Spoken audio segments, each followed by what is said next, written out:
ja Huutivuoret, Valkuvaarat, kaikki kalliot älisi, kun se Väinöpoika soitti. Kalat, veenalaiset linnut taivaan alas, kaikki kuunteli. Susi mursi suuret luunsa, karhu kankeat niskansa, kaikki soi. Mutta on se melkoinen peli ollut.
Minä synnyin 1924, 23. tammikuuta, kello 4 aikaa aamulla, hyvin kovan pakkasen alla, koska minun äitini oli jo ollut siinä saunassa samana iltana savusaunassa. Ja sitten mä kuulin, että tuli nämä poltot ja kätilö just kuulemma joutui siihen. Ja tämmöinen pollukka sitä tuli sitten.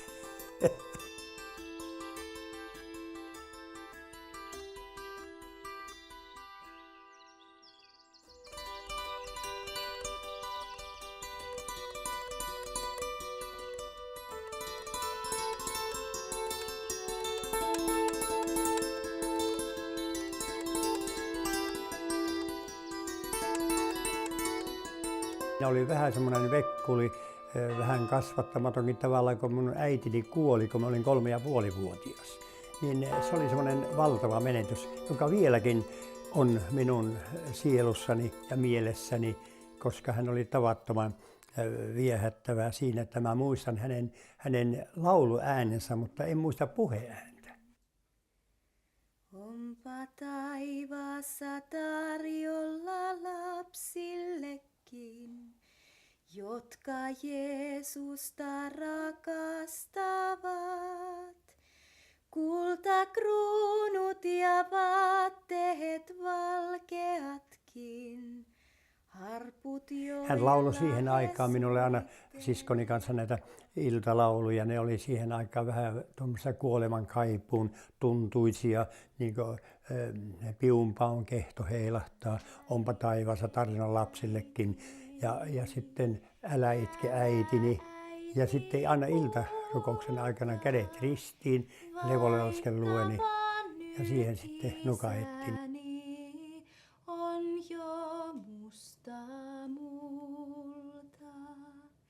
Ja yhtäkkiä tämä kaikki menetettiin, niin semmoinen shokki. Ei tullut takaisin. Ja se on vieläkin mulle semmoinen herkkä kohta, mutta se on siinä muistojen joukossa niin voimakkaasti elää. Mutta mä lauluäänen muistan, mutta en muista puheääntä.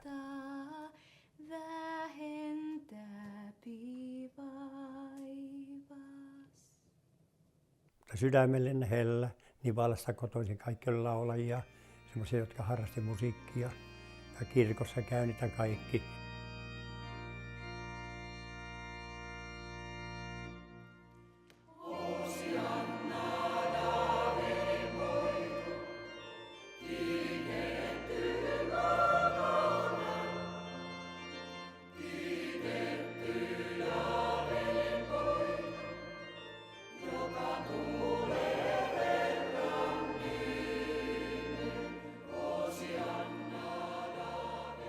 Mä muistan, kun mä olin vielä 3-vuotias, mä olin kirkossa. Mä ensimmäisen kerran kuulin tämän klassisen semmoinen Hoosianna.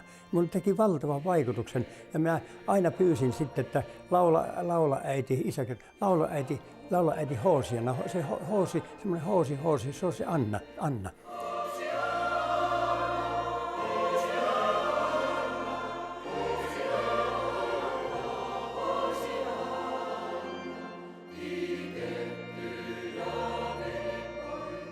Hän laulu. Sitten hän kyllästyi ja sitten hän sanoi mun isälle, että oli sanonut isälle, että rupesi soittamaan passotorvella sitä hoosina, kun tuo poika koko ajan tahtoi sitä hoosia. Ja isä soitti.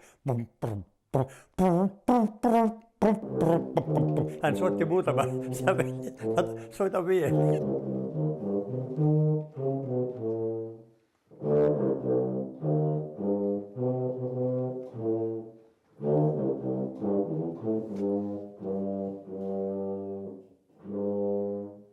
Minä sitten sitä passotorvekin soittelin sitten, kun siellä oli Haapanen torvisoittokunta, 7 soittajaa, ja hän soitti tätä passotorvea. Kun siellä oli harjoituksia Pokelan siinä tuvassa aina kirkonmenon jälkeen, joka sunnuntai ja joka toinen sunnuntai oli pelimannit, niin hän sitten opetti mua kvartti ja kvintti, mutta jos et muista nimiä, niin vartti on sitä, kun kello on 15 minuuttia vailla jotakin, niin se on vartti. Ja sitten kvintti, niin se on, kun tuo vintin porta, sinä muista sen nimen, se on kvintti.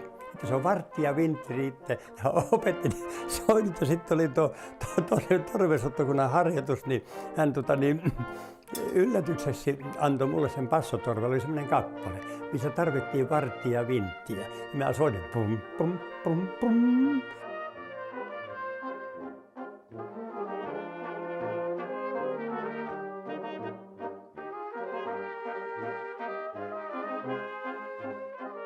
Meillä oli hirveän hauskaa. Minä en mitä hiipattelen oikein nauraa. Se on niin kuin mä huonosti. Mä olin joku semmoinen ehkä 5-6-vuotias siihen aikaan.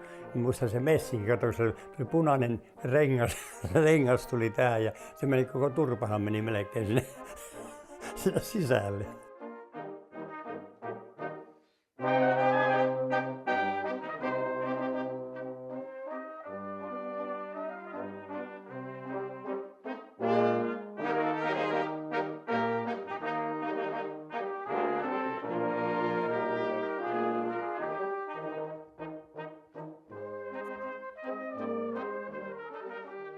Joo, Haapavesi oli oikeastaan hyvin voimakkaasti semmoinen, sanotaan siinä mielessä kansallishenkinen, että siellä toimi nuorisoseura hyvin voimakkaasti, koska Pasi Jääskeläinen, joka asui tämä hupilaulaja ja kanttori ja kaikkea mitä hän oli, niin hän johti sitä nuorisoseuratoimintaa ja rakennutti talkootyynä tämän Ahjola-nimisen nuorisotalon, jossa sitten kaikki nämä näytelmäkappaleet ja kaikki tapahtui sitten hänen johdollaan.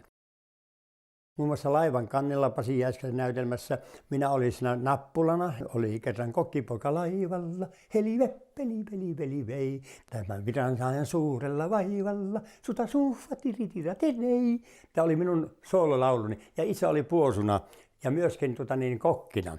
Ja se oli pikkusen kännissään, piti olla kokkina ja vähän se horju sitten. No siihen kuului kaikkea tämmöisiä hauskoja. Ja muissakin näytelmissä oli mukana, että se nuorisoseura oli semmoinen niin kulttuuripaikka. Mulla on niin semmoinen korkeakoulu siihen aikaan.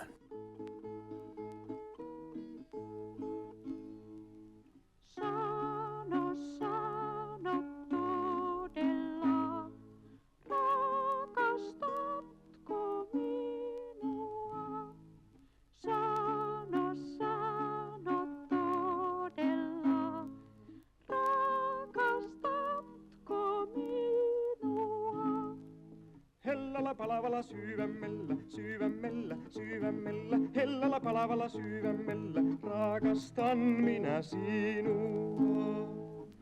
Hänen laulunsa inspiroi minua, koska hän näitä karjalaisia lauluja lauleli. Ja minähän olin jo PPOssa jo aika paljon näitä, sanotaan niitä PPO-lauluja laulanut ja johtanut. Minä olin kitaran kanssa siellä. Minä en viitti saunas maata, minä menen likkoihin taival maahan. Sinä saat mennä Hessa viereen, minä menen maata pullan kans. Sinä saat mennä Hessa viereen, minä menen maata pullan kans. Vaikka meitähän moitittiin, kun meillä oli kitatalous, että me kitarissa olemme semmoisen kansanlaulu, että kaikenlaisia tässä pitää kuunnella ja tulla. Se negatiivinen puoli, mutta kyllä yleisö riitti kuitenkin. Sillä on ollut uskomattoman voimakas vaikutus. Sanotaan se kehitys, mitä he aloittivat, miten he rupesivat tätä kansanperinnettä esittämään, niin siitä lähti sitten koko tämä kansanmusiikin ja uuden kansanmusiikin, folkin nousuaalto. Yksi aamu, se oli Mariaanan ovella, ja se hiljalleen kolkutti. Heti kohta, kun avainta liikautti, heti Mariaana huomasi sen. Me lähdimme sitten niin duettona hakemaan, mikä sopii meille duettona näitä lauluja. Niin siitä se lähti sitten liikkeelle, että meillä oli oikeastaan valmis ohjelma, kun mentiin radioon. 40-luvulta, kun he aloittivat kansanmusiikin keruun, kansanlaulujen keruun ja 50-luvun alkupuolella esiintymisen, niin siihen aikaan se juttu pitikin tehdä niin. Se oli itsestään selvää, että hekin aloittivat 2 kitaralla ja säästämään. Ja että oli vaikea kuvitella silloin, että mukana oli ollut esimerkiksi kantele.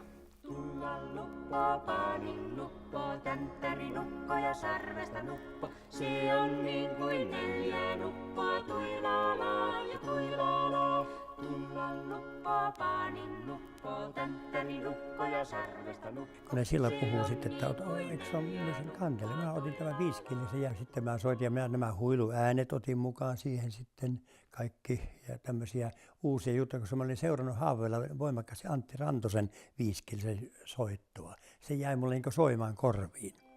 Ja siitä lähti sitten tämä kokonaisuus, tämmöinen hanuri oli mukana, kitarakin oli vielä mukana, erilaiset kantelet ja sitten laulu.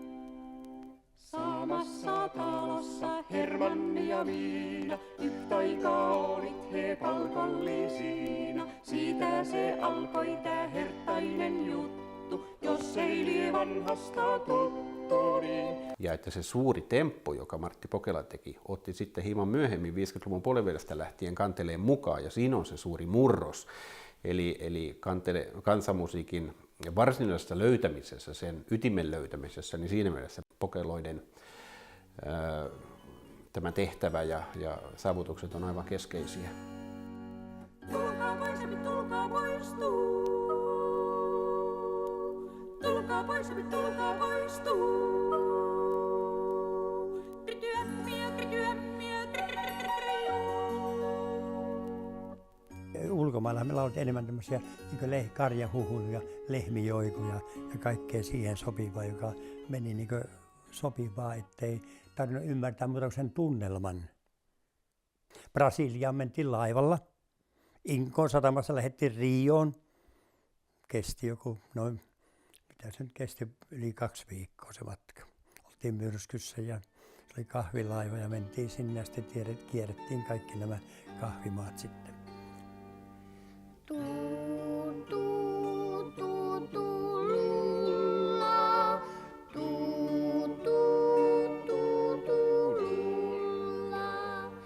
Heijan minä heikin lasta, panen maata maikin pientä. Ja mua hirveästi ihmetytti se, että onko tässä nyt jotakin niin ihmeellistä, että pitää jonkun tulla kuuntelemaan tämmöistä laulamista, että eikö tätä nyt osaa kaikki? Hän lauloi jonkun Malmstenin laulun lauloi silloin, Sairas karhunpoika ilman muuta. Ja sen hän lauloi sitten, että hän tuli sitten mukaan kuvioihin vähitellen ja hän halusi sitten niin matkoillekin tulla, niin me otettiin mukaan ja sitten hän tuli vaan sinne. Ja meillä oli se mopsikoira, joka tuli kanssa näyttämölle siihen ja se mopsi teki temppuja ja se halusi, oi katsopas vaarita hau, hau, hau. Oi katsopas vaarita hau, hau. Hän haukkui oikeaan kohtaan. Että meillä oli tämän lapset oli mukana sitten ja siitä alkoi tämä Evelinan touhu sitten. Menin metsään kevätsäällä, lappupupupupupu. Linnut lauloivat siellä täällä, siellä täällä, siellä täällä. Linnut lauloivat siellä täällä, linnut lauloi siellä täällä. La la la la la la la la la. Marietta opettajalla lauluja ja sitten oli 2-äänisesti ja kaikkea tällä tavalla. Ja tehtiin joku levykin missään Keskiyö-auringon lauluja ja semmoisia, missä tämä Eeva-Leena oli mukana sitten ja kaikkia tämmöisiä. Hyvin mielenkiintoinen sarka. No sitten hän tietysti kasvoi suuremmaksi ja ne alkoi niin tuntua, että en minä enää. No, hauva oli mukana, mutta ei tämä hauva, mutta se mopsi. Kerro Alppivaasta, kerro mulle, kerro mulle, kerro mulle. Sieltä kuvakirjan toinhan sulle, toinhan sulle. Totta kai, joo. Kun 50-luvulla Pokelat oli niin kuin suomalaisen viihteen todella kovia nimiä, ja Viikkolehdessä Pokelat oli niin kuin todella siellä niin kuin suosituin suomalainen, joka oli tärkeä tapa mitata suosiota siihen aikaan, niin olivat siellä aina kärkikolmikossa ja kärkikymmenikössä, ja olivat niin kuin suomalaisen viihteen todella kovia nimiä. Ja Väri TV tuli, niin oltiin siellä sitten esiintymässä ensimmäisenä. Ja kaikkea tämmöistä ne pyysi, ja sitten mehän mentiin sitten kaikkeen, mihin tarvittiin. Että me otettiin sen ihan niin kuin työn kannalta. Ja kyllähän se tuntui vähän siltä, että minä lähtee naamansa näyttelemään sinne, mutta se nyt meni omalla painolla. No kummastakin niin kuin oikea pursua se luovuus kaiken kaikkiaan ja semmoinen elämän ilo ja reippaus, semmoinen ehkä hieman epäsuomalainen tapa olla ihminen. Lintu laulee lehossa, pieni lintu pensahassa, kullaistansa huikutteli, marjaistansa maanitteli. Hän oli kyllä musiikillisesti hyvin tarkka siinä sitten, mitä hän teki, niitä omia laulujuttuja. Hän teki, on se rytmi, sävel, sovitus ja kaikki tämmöinen. Että se on niin helppoa lastenkin laulaa. Hän teki lapsille musiikkia, että lapset pystyy laulamaan. Kaikki nämä mörköoperat ja muut.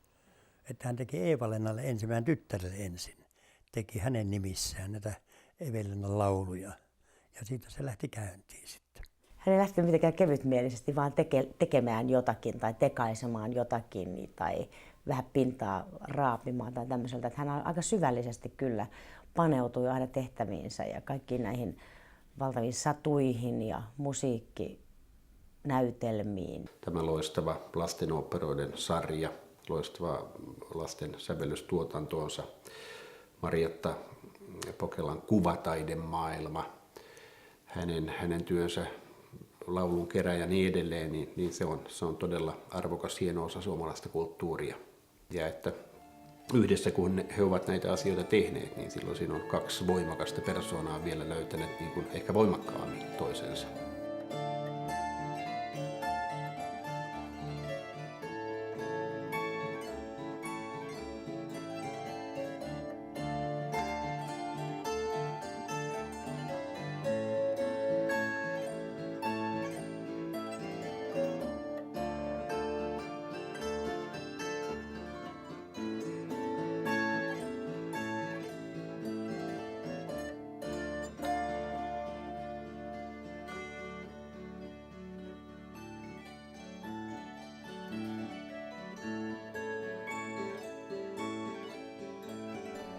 Mä oon itse sanonut jopa niin railakkaasti, että Martti Pokela on kanteleen keksijä. Ja tietysti kaikki tietää, että se ei ole totta, koska Väinämöinenhän se on keksinyt kanteleen.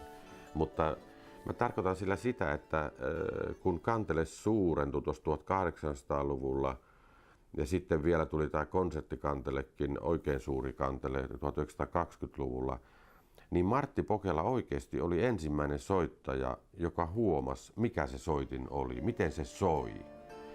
Mikä siinä on niin tämä resonanssin olemus. Siinä on valtava määrä kieliä, yli 30 kieltä. Ja kun ne kielet pannaan soimaan, niin ne saavat muitakin kieliä soimaan. Ja se koko kanteleen koppa soi. Ja tälle kanteleen omalle olemukselle, kanteleen soittimen syvimmälle olemukselle rakentuisi Martti Pokelan sekä soitto että sävellykset. Suomessa on kaksi kantelemaailmaa. On kansallisromanttinen kantele ja kansallisromanttinen kantelemusiikki, joka on vähän semmoista varovaista, vähän hienostelevaa, vähän herraskaistakin. Ja sitten tämä kansanomainen, aito pelimannisoittotapa, se joka Väinämöiselläkin muinoin oli, niin se elää Martti Pokelan sormissa paremmin kuin kenenkään muiden. Ja se on rytmikästä, se on voimakasta ja siinä on semmoinen atakki, niin kuin sanotaan, tämä isku kieleen, jota ei ole kellään muulla. Kukaan hänen oppilaistaan ei ole kyennyt siihen samaan. Ja se on ehkä aivan se ainutlaatuisin puoli, mikä liittyy Martti Pokelaan soittajana.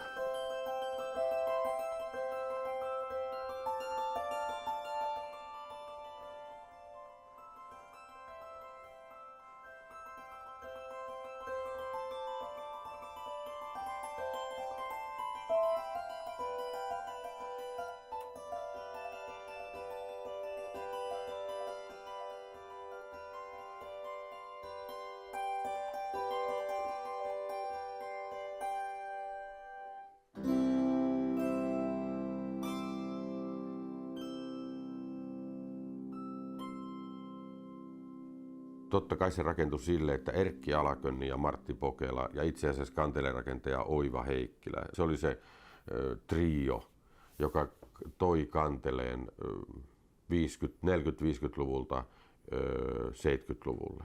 Nimenomaan niin kuin sanoit, että he pitivät sitä elossa ja he julkaisivat kanteleoppaita ja tekivät sen pohjatyön, jolle saattoi sitten tämmöinen uusi innostus. Kun kansanmusiikin uusi harrastus alkoi laajentumaan, niin uusi innostus saattoi rakentua. Martti on tehnyt kanteleen eteen niin paljon työtä.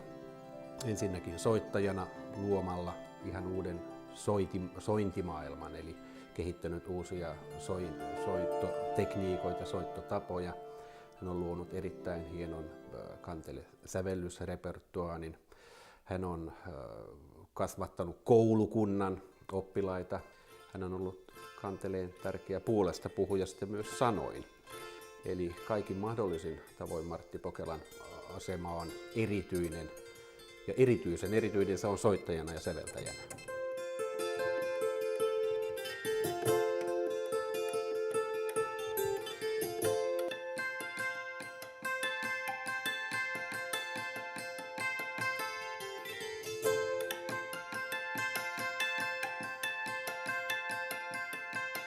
Kanteleen vuosi oli 75, niin siinä on toinen olennainen vuosi on 74, jolloin Martti Pokela palasi jälleen estraadeille ja nimenomaan kanteleen ja monien muiden soittimien kanssa. Ja ne liittyvät ilman muuta yhteen. Ja Martti Pokela oli tämän kanteleen uuden tulemisen aivan keulahahmo ilman muuta. Ja sitten tämä uuden luominen. Eli jos ajattelen nyt vaikka viisikielistä, niin kalevalaisen kanteleen pohjalta Martti Pokela loi uusia soittotekniikoita. Kun kalevalainen soittotyyli on tämmöistä sormintasoittoa, sormet sormien lomassa, niin Martti toi vaikka tämmöisen pelkkää etusorminäppäilyä. Hän loi erilaisia tapoja ottaa huiluääniä, flagioletteja niin kuin sanotaan, mattaääniä, naputusta. Ja ne on sellaisia uusia innovaatioita, jotka on ollut tärkeitä sitten kanteleen myöhemmälle kehitykselle.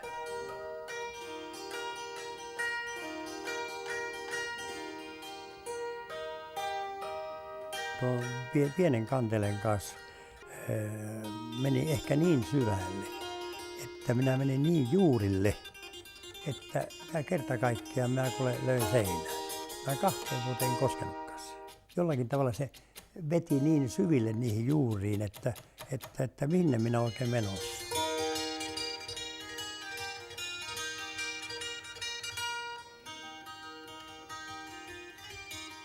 Vaikka olisi kuin lahjakas, niin työtä on tehtävä hirvittävä määrä. Ihan samalla tavalla kuin missä muussa ammatissa tahansa, että se ammattitaito, sorminäppäryys, tuntuma soittimeen, joka Martilla on aivan pisimmällä, mitä mä tiedän, niin se vaatii kyllä työtä, jokapäiväistä työtä ehdottomasti. Mutta se työ ei riitä musiikin alalla taas, että siinä täytyy olla sitten muuta lahjakkuutta ja taipumusta myös mukaan. Se meni sitten ohitte. Minä rupesin tekemään omia sävellyksiä, muuttelin virityksiä. Ja sama on tapahtunut tämän ison kanteleen kanssa. Että minä olen niin syventynyt siihen, että mä yölläkin herään siihen, että mun pitää yksi muuttaa. Ja sitten, että onko mä unipäissäni tehnyt sen vaan selvinpäin, mutta minä olen sen yhden vivun kääntänyt jollakin tavalla. Tämä niin voimakkaasti sitten elän sitä, että mun täytyy pitää lomaa välillä, että mä en tee yhtään mitään. Muuten se hallitsee liikaa. Että menee niin syvälle tuon kansanomaisen soittimen juurille ja menee hakemaan automaattisesti niin kuin joku veis sitä kiertotetta pitkin johonkin hirveän syvälle.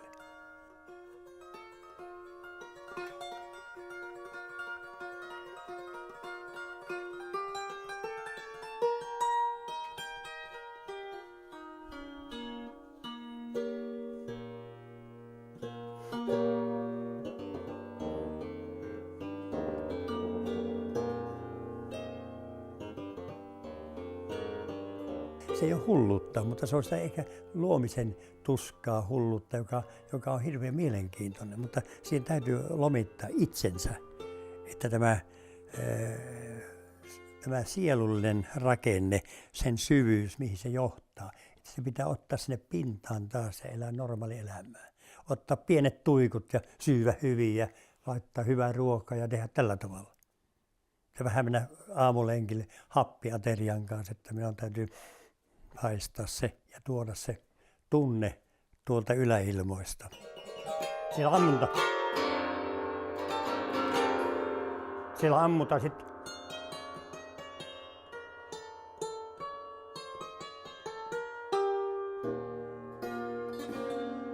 Ja kaikki te. Ammutaan ja sitten tulee rauha.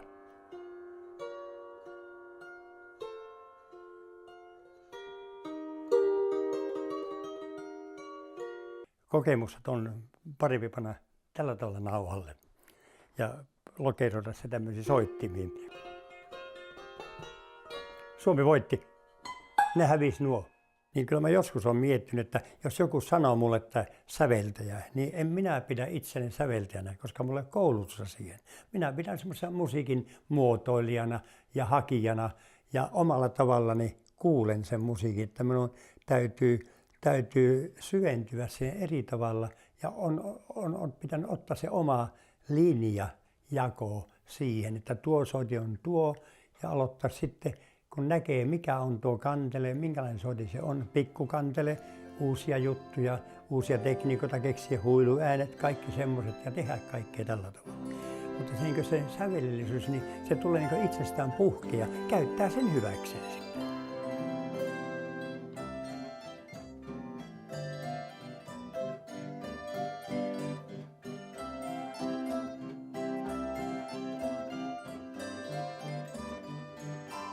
Hänen sävellyksensä on siitä mielenkiintoisia, että ne toisaalta lähtee siitä soittimesta. Ne on tavattoman soittimellisia ja lähtevät siitä muusikon kokemuksesta, mikä tämä soitin on, miten sen saisi parhaiten soimaan.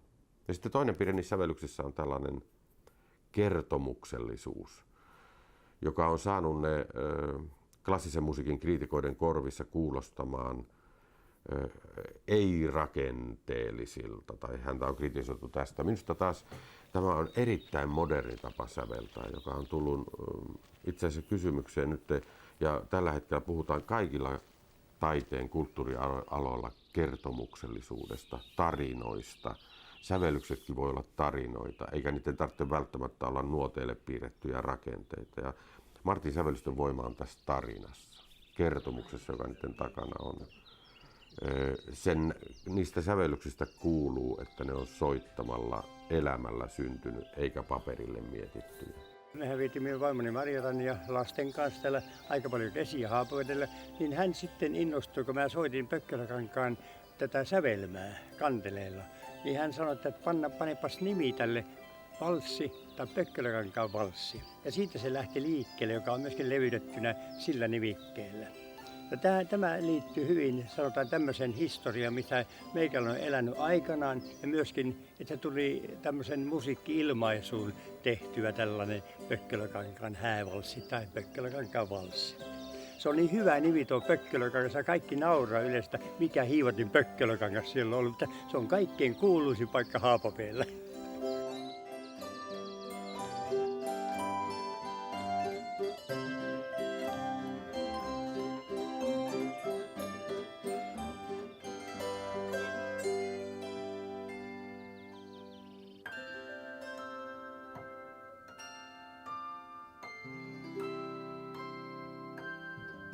siihen liittyy tämmöisiä myöskin pieniä hartauden hetkiä itse. Että kyllä mä menen metsään mielelläni, panen kädet ristiin, kuuntelen sitä huminaa. Että minusta se niin taivas käsite on hyvin lähellä silloin. Enemmän kuin ihmisten joukossa. Se on niin yksinäisyyden tunne, voimakas tunne siihen, että en ole yksinään kuitenkaan.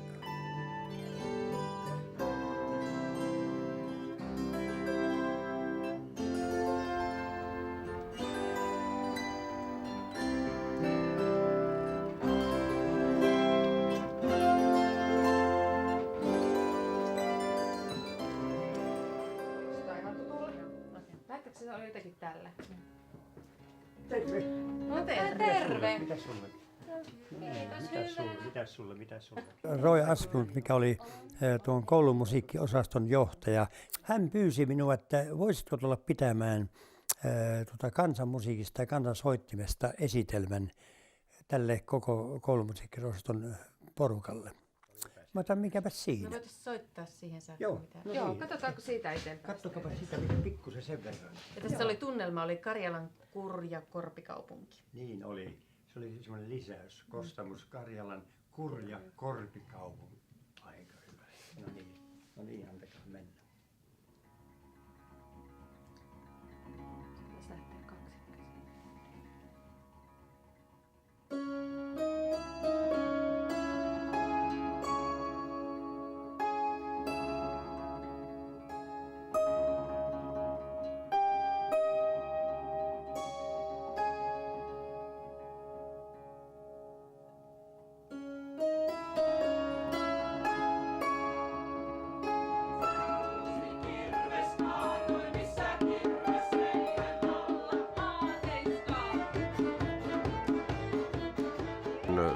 Hän 70-luvun puolivälistä asti opetti Sibelius Akatemiassa koulumusiikkiosastolla kansanmusiikkia, niin sille oli tyypillistä juuri hyvin suuri epämuodollisuus ja tällainen luovuus, opiskelijoista lähteminen. Se oli aika erilaista kuin mitä täällä yleensä oli musiikkipedagogiikka ollut, ja sen tuloksetkin oli hienoja, syntyi hienoja yhtyeitä, joiden musiikki oli itse asiassa pikkusen edellä aikaansa. Sitä ei ihan niin paljon arvostettu silloin 70-luvulla kuin ehkä ne olisi ansainnut arvostusta. Ja siinä mielessä Martti oli edelläkävijä ilman muuta. Niin, se kahvi.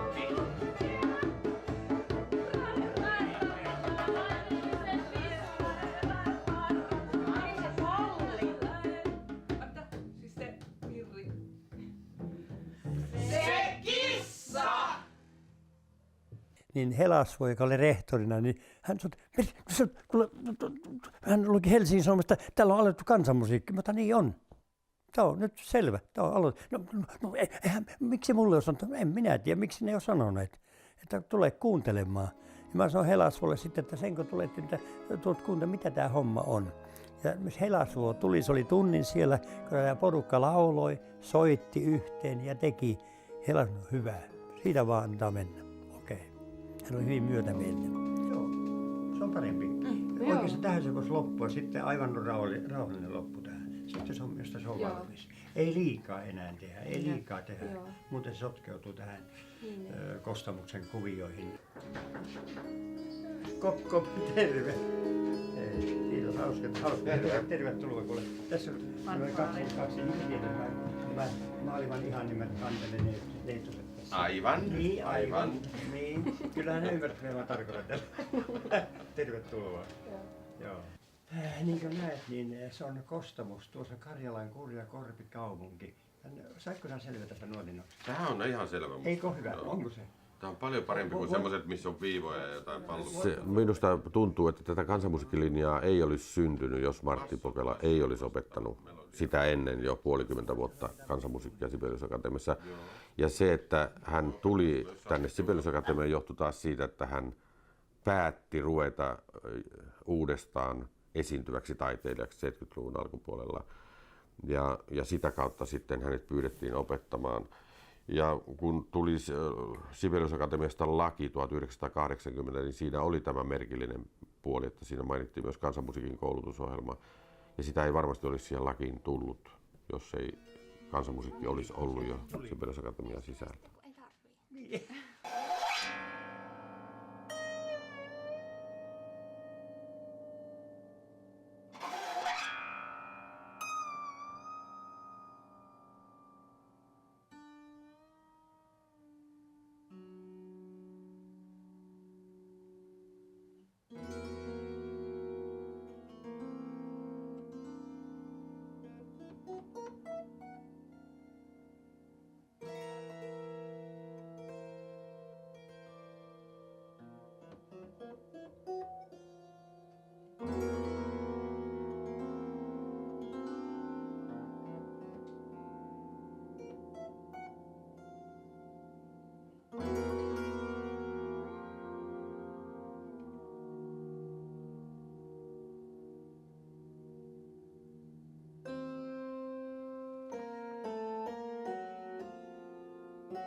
Martin vaikutus siihen, että kansanmusiikki sai asemaa Sibelius-akatemiassa esimerkiksi, on täysin keskeinen. Ja se on vaatinut nimenomaan Martti yksilön. Ja ne suhteet, tavat, että osaa keskustella herrojen kanssa sopivasti sopivissa paikoissa, niin se on Martin hienoja puolia myös. Ja että sen persoonansa kautta hän on saanut Sibelius-akatemian rehtorit, Haapaset ja Urhot ja niin edelleen asialle suotuisiksi.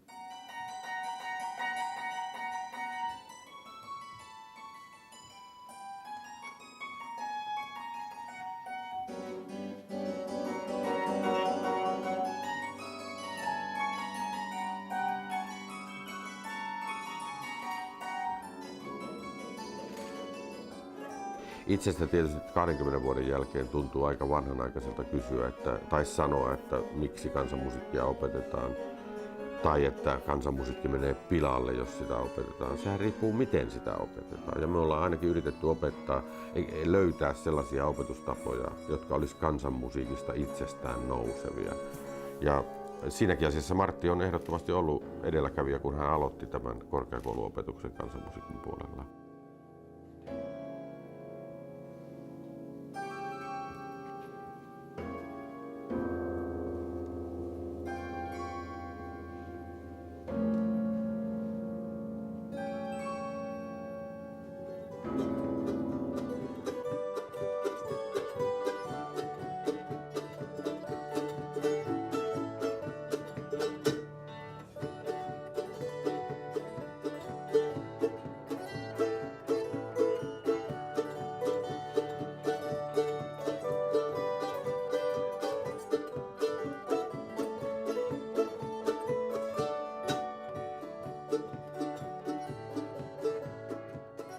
Pelimanni on vuosisatainen talonpoikainen käsite tavallaan. Talonpoikaismuusikon kunnianimi on Pelimanni. Ja Pelimannien huipentuma on taas hääpelimanni vielä, että jos otetaan häihinkin soittamaan. Ja tavallaan voisi sanoa, että tämä Martti on ainakin hääpelimanni. Mutta sillä tavalla hän haluaa sitoutua tähän vanhaan talonpoikaiseen jatkumoon, talonpoikaiseen kulttuuriin. Ja minusta se tuntuukin, että siihen hän sitoutuukin. Myöskin soitollaan. Koko se soitin kumpuaa hänellä tästä lähtökohdasta, mutta hän ei ole jäänyt sitä taltioimaan eikä museoimaan, vaan elänyt sitä muusikkona, pelimannina nykypäivää ja katsonut, mihin niillä eväillä pääsee.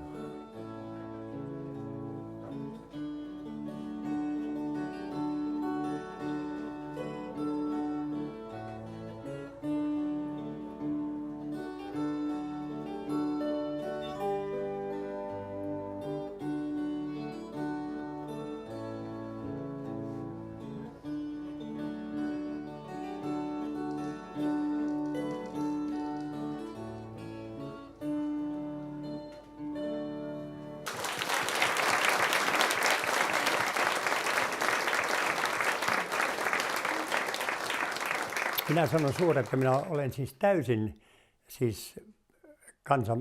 minä olen pelimanni, siis täydellinen pelimanni.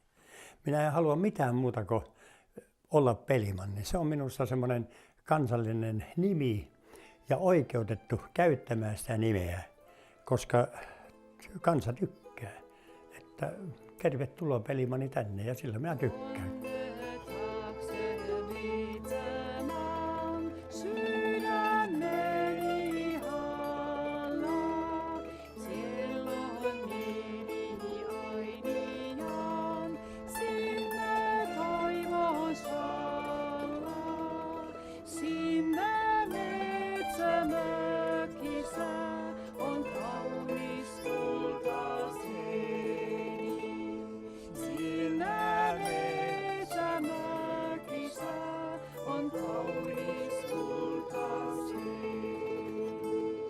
Pelimanni on Pelimanni.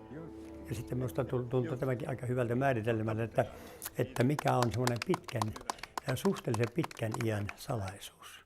Se on suhteellisen hyvä terveys ja heikko luonne.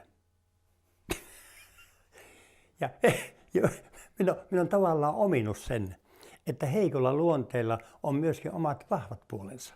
Että on valmis lähtemään, kun lukkari sotaan, kerta kaikkiaan, missä vähänkään näkee, kun mulla on semmoinen lempinimi Marilalta, että minä olen tapaturma-altis Hoppumartti. Hän antoi mulle tämmöisen, ja se on ihan hyvin. Ja se on niin kuin Pelimanni luonteen tunnusmerkki. Ei se nyt tarvitse olla ihan nyt niin hirveän heikko kaikessa, mutta missä se heikko luonne on hirveän hyvä nimi.